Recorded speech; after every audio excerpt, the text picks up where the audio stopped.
Former world number one Novak Djokovic is grabbing the limelight at the Australian Open, and there are many reasons for that. His on-court performance, of course, for one. He's made it to the third round of the Slam, and Andy Murray is in his box, and that's been quite the highlight so far. But there's also the off-court drama that the Serb seems to love to be embroiled in, like when he accused Australia of poisoning him back in 2022, which he refused to readdress at the Australian Open press conferences. And now a certain Pikachu bag that he's been carrying around seems to have caught everyone's eye. The fact that the bag doesn't even belong to him makes this all the more interesting. So why is Djokovic using this Pikachu-themed bag? Is it some sort of superstition, given his history, or is there an emotional connect? A report. There's a wave of digital influence at the Australian Open in Melbourne. A project called AO Animated has taken over digital streaming online. To tackle the broadcast right issues, the organizers have replaced real players with animated characters on their streaming platform. And the real players are not shying away from the animated wave either, at least not former world number one Novak Djokovic. Djokovic seems rather attached to a Japanese anime character. Pikachu, synonymous with Pokemon, has become the Serbs' new favorite travel buddy. The former world number one arrived in Australia with a backpack carrying a picture of the electrifying Pikachu.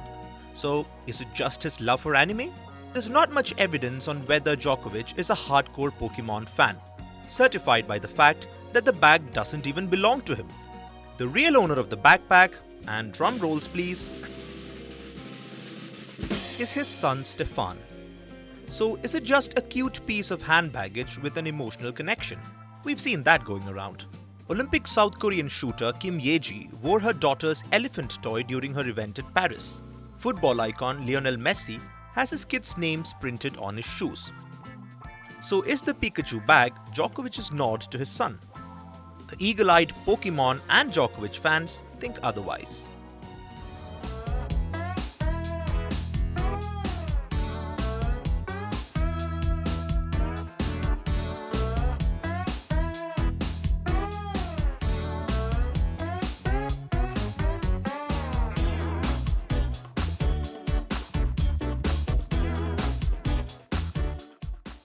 Many enthusiasts have dug deep to note that the iconic Pikachu is the 25th Pokemon on the digital encyclopedia Pokédex. Pokemon trainers use this high-tech device to record data on the Pokemon they find. And given Pikachu is the 25th character, the popular belief is that this is Djokovic's way of manifesting his quest for a 25th Grand Slam title.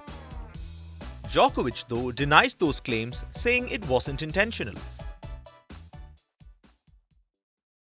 Yes, I find it interesting and amusing. I had a lot of fun with it. Honestly, I haven't done it intentionally. While Djokovic continues to refrain from admitting this superstition, his history says otherwise. The Serb is known to have a past with superstitions. When Djokovic was aiming for his 22nd Grand Slam title, a superstition worked in his favour. He beat Sebastian Korda in the Adelaide International Final in 2023. He followed that win by tapping his head 22 times. A month later, he won his 22nd Grand Slam title. And that's not the only superstition. Djokovic has a tradition of tasting a piece of grass from the Wimbledon centre court after his title wins. A tradition that he started way back in 2011 after he beat Rafael Nadal in the final. Last year, Djokovic himself revealed that there was a superstition he used to follow before all his key matches. More than 10 years ago, I used to hit the ball an even number of times on the deuce side and an odd number on the advantage side. But I stopped doing that. Of course, that act had to have been superstitious.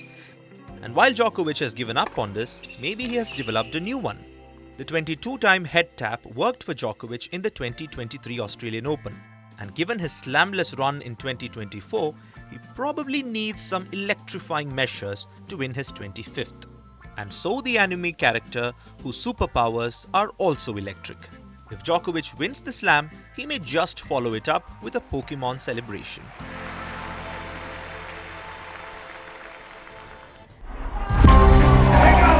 From breaking news to the day's biggest controversies. In المشاركة وفي كل مراحل الثورة. Shedding light on the world's top headlines. Detailed analysis on the stories that matter the most to you. Catch it all on Spotlight at 6 p.m. India time and 12:30 GMT. Only on Firstpost.